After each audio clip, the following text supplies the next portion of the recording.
Hi, welcome. Enjoy the content. Subscribe and turn on notifications.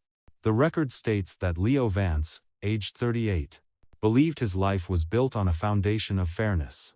He operated under the assumption that effort, honesty, and loyalty were rewarded in kind. For nearly a decade, his own life had served as proof of this theory. He was a successful financial analyst at a reputable firm in the city of Silverwood, a job that demanded order and predictability, two qualities he cherished. His home, a comfortable two-story house on a quiet, tree-lined street in the suburb of Willow Creek, was a sanctuary of that order. And at the center of it all was Chloe Vance, 37, a pottery artist who worked from a studio in their sunlit basement. They had been married for 9 years, a period Leo would later catalog in his mind as the before. They didn't have children yet, a decision they'd mutually agreed to postpone until their 40th birthdays were on the horizon. Their routine was predictable, a word Leo once considered a comfort. They cooked dinners together, him chopping vegetables with precision, while she moved around the kitchen with an artist's fluid grace. They took long walks on Sunday mornings, their conversations easy and meandering. They binged television shows, curled up on the same worn leather sofa where he'd proposed. Leo was not a naive man. He understood that marriage required maintenance, a conscious effort from both parties, but he was proud of the structure they had built. He trusted Chloe with a completeness that felt absolute, as solid and unquestionable as the ground beneath his feet. He believed he knew her every mood, every fear, every quiet joy. The first tremor in that foundation occurred on a Saturday morning in late May. Leo was standing at the kitchen window, sipping his first coffee of the day, when the moving truck rumbled to a stop next door. The house had been vacant for nearly 6 months, after the elderly Mrs. Gable had moved into an assisted living facility. He watched a young couple emerge, directing the movers with a series of points and gestures. The man looked to be around Leo's age, maybe a little older, with dark, styled hair, and a posture that radiated an unearned confidence. The woman was blonde, hair smile wide, her gestuures enthusiastic. Leo turned to Chloe, who was arranging a set of freshly glazed bowls on a shelf. "New neighbors," he said, a genuine warmth in his voice. "They look about our age. What do you think about inviting them over for dinner next week? It'd be nice to make them feel welcome." This moment, he would later replay in his mind countless times, scrutinizing it from every angle. Chloe glanced out the window, a fleeting, almost imperceptible movement. Her eyes barely registered the scene, before she turned back to her pottery. "Sure," she replied. "Why not?" The flatness of her tone was the first piece of data that didn't fit the established pattern. There was no curiosity, no reciprocal excitement. It was the disinterest of someone processing an irrelevant piece of information. At the time, Leo dismissed it. He reasoned she was preoccupied with her work, her mind on clay and kilns. He now understands. It was the disinterest of someone who already knew too much. Over the next week, Leo encountered the new neighbor a few times. The man introduced himself as Marcus Thorne, a marketing consultant who worked from home. His wife's name was Tessa, a children's book illustrator. Marcus was articulate and friendly, the kind of man whose handshake was a firm, almost competitive display of dominance. Leo found him slightly overbearing, but decided to give him the benefit of the doubt. He officially extended the dinner invitation for Friday night, and Marcus accepted with an eagerness that seemed to compensate for Chloe's earlier lack of it. On Friday evening, the house filled with the rich aroma of the braised short ribs Chloe was preparing. Leo noticed she was quieter than usual, her movements more mechanical than graceful. He catalogued it as work fatigue. He now sees it for what it was, the heavy silence of dread. At 7 o'clock sharp, the doorbell rang. Leo opened it with a wide, genuine smile. "Marcus, Tessa, welcome," he greeted. "Come on in. Chloe's just putting the finishing touches on dinner." They stepped inside. Tessa was radiant, talkative, full of an infectious energy. Marcus followed her, a polite, practiced smile on his face. Leo led them toward the dining room. "Chloe," he called out. "Our guests are here." And then it happened. The moment the entire future pivoted. Chloe stepped out of the kitchen, holding a platter of roasted vegetables. Her eyes met Marcus's first. And what Leo witnessed in the next 3 seconds would be permanently burned into his memory. A high-definition recording of the exact moment his life broke. Time, as Leo would later document it, seemed to warp. It stretched and thinned, allowing him to observe every minute detail of the scene that unfolded in his own hallway. Chloe, holding the platter, took one step out of the kitchen. And then stopped, as if she had walked into a pane of glass. Observation. Subject Chloe Vance froze mid-step. Her forward momentum ceased. The color, a healthy, rosy flush from the heat of the kitchen, drained from her face so abruptly that for a terrifying second, Leo thought she was having a stroke. The heavy ceramic platter trembled in her hands. Her lips parted slightly, but no sound emerged. It was not a look of surprise. It was a look of pure, unadulterated shock. The kind one experiences when a ghost from a buried past materializes in the present. Across from her, Marcus's reaction was more controlled, but no less telling. The man's practiced smile faltered for a fraction of a second. His eyes widened, a flicker of unguarded astonishment, before a mask of composure slid back into place. It was the look of a man caught in a scenario he had planned for, but for which he was still, fundamentally, unprepared. Tessa, bubbly and oblivious, stepped forward. "Chloe, it's so lovely to finally meet you. The smell coming from your kitchen is absolutely divine." The sound of her voice seemed to break the spell. "Chloe, are you okay?" Leo asked quickly, moving to her side. Placing a steadying hand on her arm, she blinked several times, as if waking from a trance. Yes, I'm fine," she said. Her voice was thin, reedy. She forced a smile that was a grotesque parody of her usual warmth. It didn't reach her eyes. "Sorry," she said. "I think my blood pressure just dropped for a second. Stood up too fast in the kitchen." It was, Leo now realizes, the first in a long series of clumsy, insulting lies. A poorly constructed alibi for an emotional reaction she could not contain. "Nice to meet you, Marcus." "Tessa. Welcome to the neighborhood," she managed to say. Marcus extended a hand, a general gesture toward the room. "The pleasure is all ours. Thanks for having us. Leo has spoken very highly of you." His voice was smooth, rehearsed. He was already performing, already managing the narrative. The dinner that followed was a strange and stilted affair, an exercise in tension management. Tessa carried the entire conversation. She talked animatedly about their move, their plans, their travels. Leo played his part, asking questions, laughing at the appropriate moments, trying to fill the cavernous silences that fell whenever Tessa paused for breath. And Chloe was a void. She barely spoke, offering only monosyllabic responses. She kept her eyes fixed on her plate, meticulously cutting her food into smaller and smaller pieces. She avoided looking at Marcus at all costs. On the few occasions when their eyes accidentally met, she would flinch, look away as if she had received a mild electric shock. Leo watched it all with a growing sense of unease. This was not his wife. He knew her tired moods, her stressed moods, her annoyed moods. This was something entirely different. This looked like fear, but it was fear mixed with something else. Something he couldn't quite name at the time, but now recognizes with perfect clarity. Guilt. When the neighbors finally left, the relief in the room was palpable. Leo closed the door and turned to Chloe. She was already rushing to clear the table, her movements frantic and jerky. "Want to tell me what that was?" he asked, his voice direct. Chloe didn't look at him. "What was what? What was what? You barely said 3 words all night. You looked like you'd seen a ghost when they walked in." She finally stopped, her hands gripping the edge of the dining table. She met his gaze, and in her eyes, Leo saw a flicker of panic. "I already told you. My blood pressure dropped. I wasn't feeling well.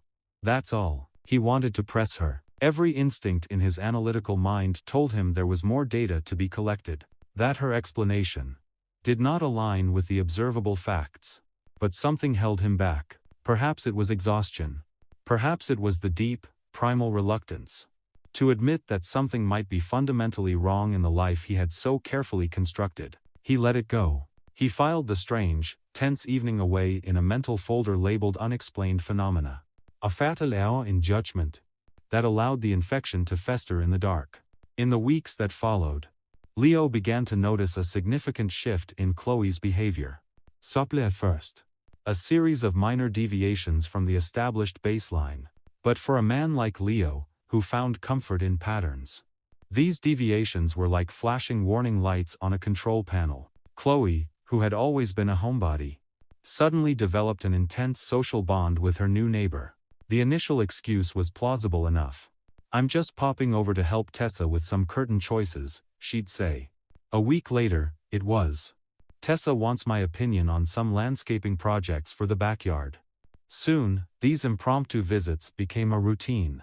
Chloe would come home from her studio, change clothes, and head straight to the Thorn house, often returning only just before dinner.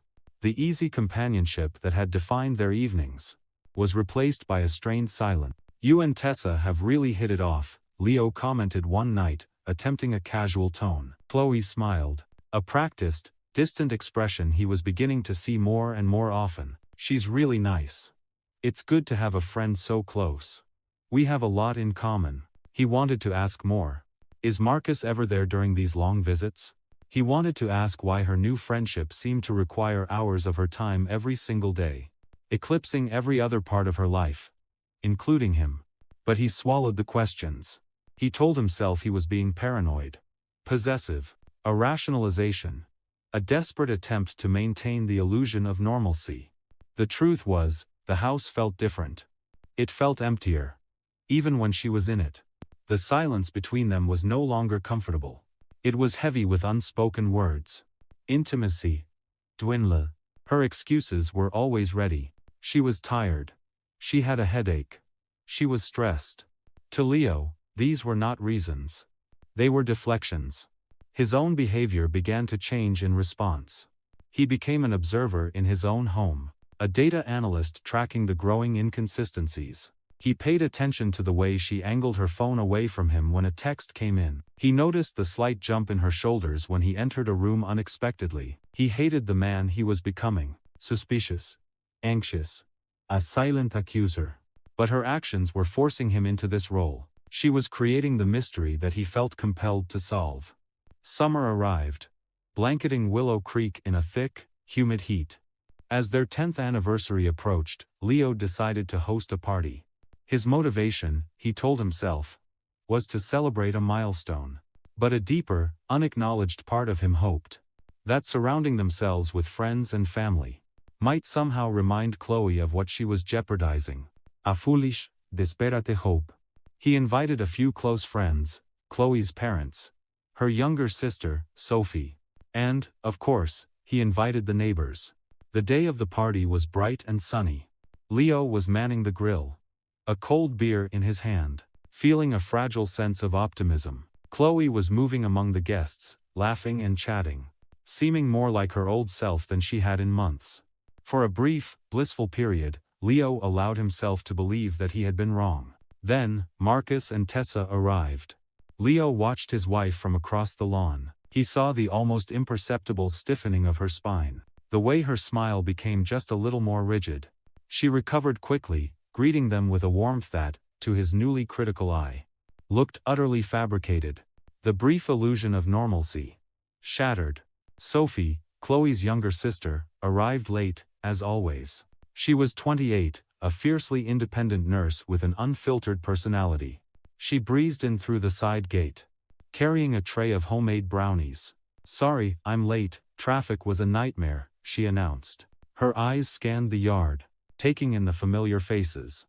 They swept past Chloe's father, past Leo at the grill, and then they landed on Marcus. Leo was in the middle of flipping a row of chicken skewers when he heard Sophie's voice, loud and ringing with genuine, shocking surprise. "Wait a second." The casual party chatter around them seemed to dip in volume. "What is my sister's ex-fiancé doing here?" The world didn't slow down. It slammed to a complete halt. Leo's hand, holding a pair of stainless steel tongs, froze midair. The tongs slipped from his grasp and clattered onto the patio stones. The sound, impossibly loud in the sudden, profound silence.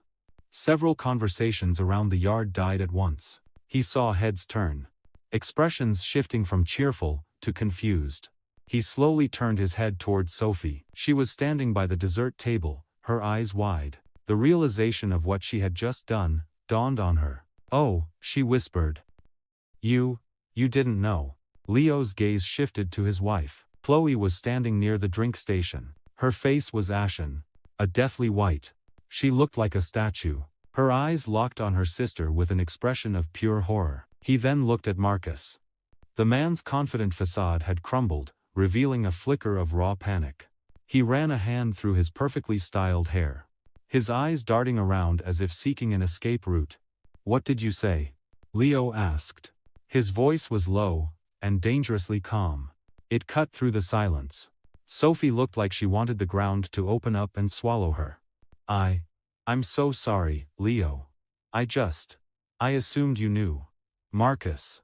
He was Chloe's fiancé. They were engaged, how long ago was it, Chloe? 13, 14 years ago. The silence that followed was deafening, absolute. A vacuum, sucking all the air and life out of the cheerful summer afternoon. Leo felt a strange, detached sensation, as if he were floating above his own body, watching a scene from a terrible movie.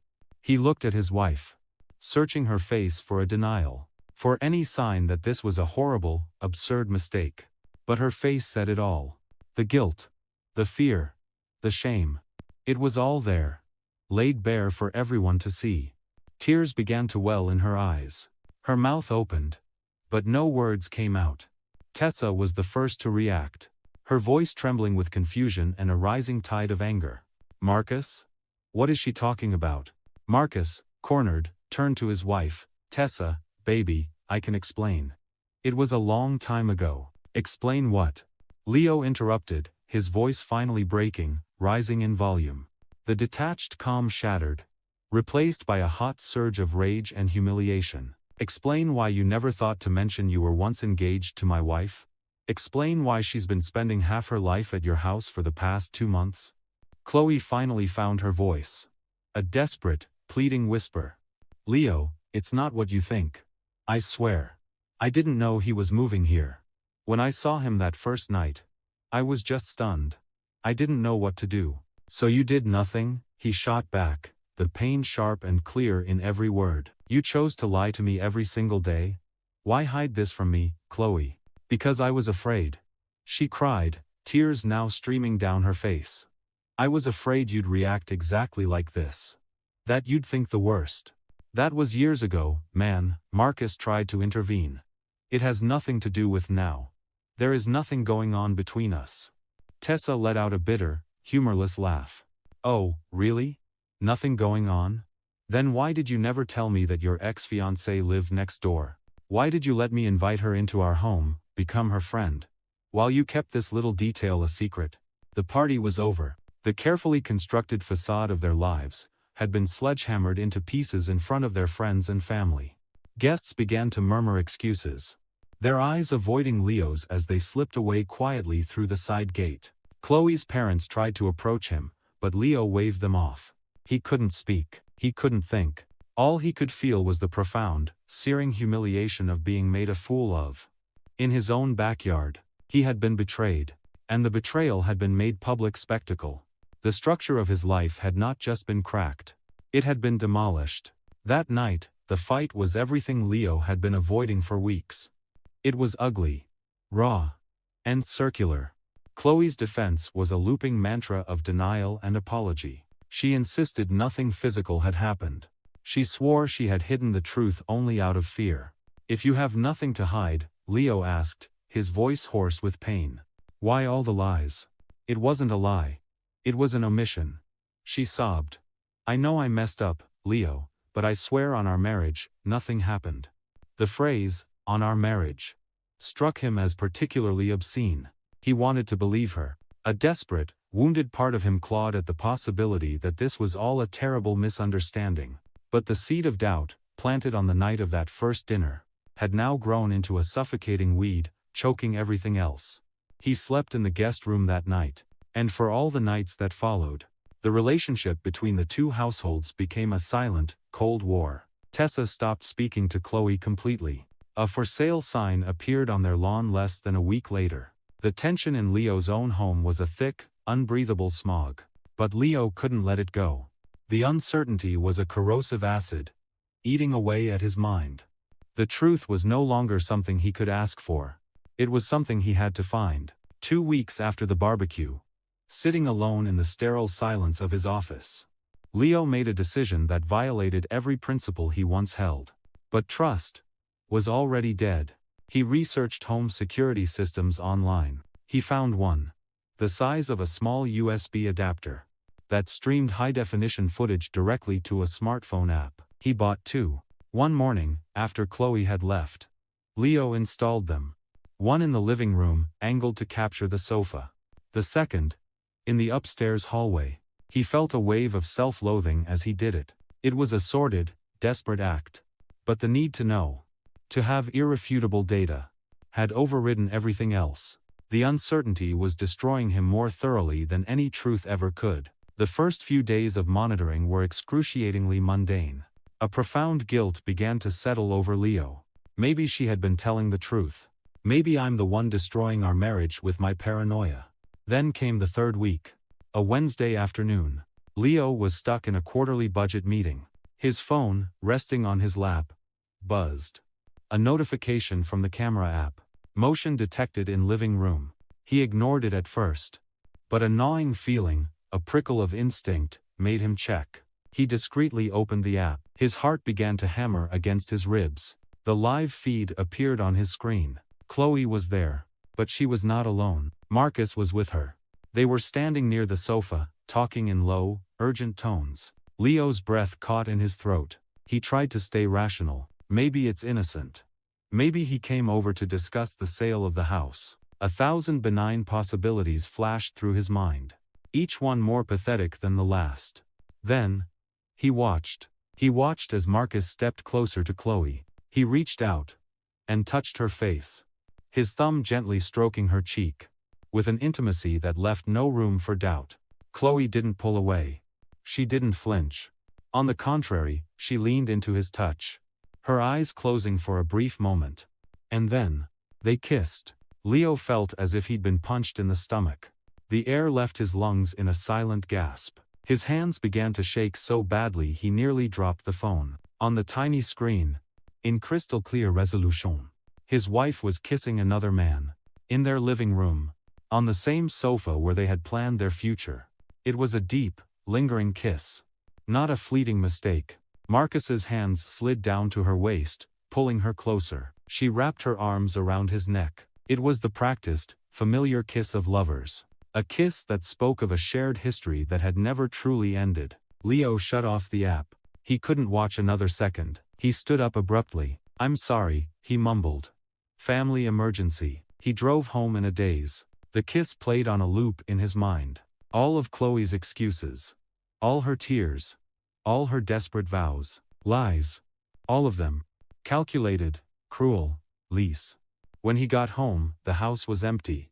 He sat down on the sofa, in the exact spot where he had just witnessed the ultimate betrayal. He sat there for hours, staring into the encroaching darkness. When Chloe walked in around 7 o'clock, she found him. "Leo? Are you okay? Why are you sitting in the dark?" she asked, her voice laced with a false, cheerful concern. He looked up at her, at the face of a stranger. "Sit down," he said. His voice was eerily calm, devoid of all emotion. Something in his tone must have warned her. She obeyed immediately. Without a word, Leo picked up his phone, opened the app, navigated to the recorded event. He turned the screen toward her, and pressed play. He watched her face cycle through a storm of emotions. Confusion. Then recognition. Then abject horror. Then sheer panic. She watched herself kiss Marcus. "Leo, she began, her voice a strangled whisper. "No," he interrupted, his voice steady. Don't tell me you can explain it. Don't tell me it's not what it looks like. Don't insult my intelligence any more than you already have. It was a mistake, she sobbed. It just happened. A mistake? He said, the calm finally cracking. A mistake is forgetting to pick up milk. This was a series of choices. You chose to lie to me when he moved in. You chose to lie to me for weeks. You chose to let him into our house today. You chose to kiss him on our sofa. He stood up. Tomorrow, I'm calling a lawyer. I want a divorce. The aftermath was less a storm and more a controlled demolition. Chloe, faced with irrefutable video evidence, had no defense. The divorce process moved with an administrative swiftness that felt surreal. Leo kept the house. Chloe moved into a small apartment across town. The most revealing part of the story came from Tessa. Before she moved back home, she met with Leo for coffee. She had found messages on Marcus's computer, dating back months before they had even considered moving. The move to Willow Creek hadn't been a coincidence. It had been an invasion. Marcus knew Chloe lived there. He had specifically targeted the house next door, using his wife and their marriage as a convenient facade. The for sale sign in front of the Thorne house was soon replaced by a sold sign. Marcus moved out, presumably to try and build something real with Chloe. 6 months passed. The seasons changed. Leo methodically rebuilt his life. He started therapy. He reconnected with friends. He threw himself into his work, finding a strange comfort in its clean, unambiguous logic. The house, once a shared space, was slowly becoming his own again. One crisp autumn afternoon, he was sitting in a local cafe when he saw her. Chloe walked in, looking tired and thinner than he remembered. Her eyes met his across the room. She hesitated, then walked over to his table. "Can I sit down for a minute?" she asked. Her voice timid. Leo nodded. He felt no anger, no sadness. He felt nothing, just a vast, quiet distance. She sat, fidgeting with her car keys. "How are you, Leo?" "I'm good," he answered, and was surprised to find that it was the truth. The wound was no longer open and raw. It was a scar, a permanent part of him, but it no longer ached. "And you?" She let out a long, weary sigh. "Could be better. Marcus and we didn't work out. Turns out I wasn't the only old flame he was trying to reconnect with. Fidelity isn't really his strong suit." Leo almost laughed at the bleak, predictable irony. "I'm sorry to hear that," he said. "Don't be. I deserved it," she said, finally looking him in the eye. Her own were filled with tears. "Leo, I know it's too late. But I am truly sorry. For what I did to you, for the person I became. You didn't deserve any of it." He considered her words for a moment, weighing them not with emotion, but with the cool logic he had come to rely on. "You're right," he said, his voice even. "I didn't. But I learned something from it. I learned that my own peace of mind is more valuable than a relationship built on lies. I learned to value myself enough to never again accept less than I deserve." A single tear rolled down her cheek. "I hope you find someone wonderful. Someone who deserves you." Leo finished his coffee and stood up from the table. "I already did," he said, looking down at her one last time. "Myself." He walked out of the cafe and didn't look back. Outside, the autumn sun was bright, and he felt its warmth on his face like a promise. He had lost a wife, a marriage, and the version of himself who believed in absolutes. But in the wreckage, he had found a different kind of strength, a resilience forged in betrayal. And that, he realized as he walked toward his car, was a foundation that no one else could ever break. As he drove home, to the house that was now only his, Leo Vance felt a quiet sense of peace. For the first time in a very long time, he was accountable only to himself. And the future was a clean, unwritten ledger. Thank you for watching the video. If you enjoyed it, don't forget to subscribe to the channel and turn on notifications so you won't miss any updates. See you next.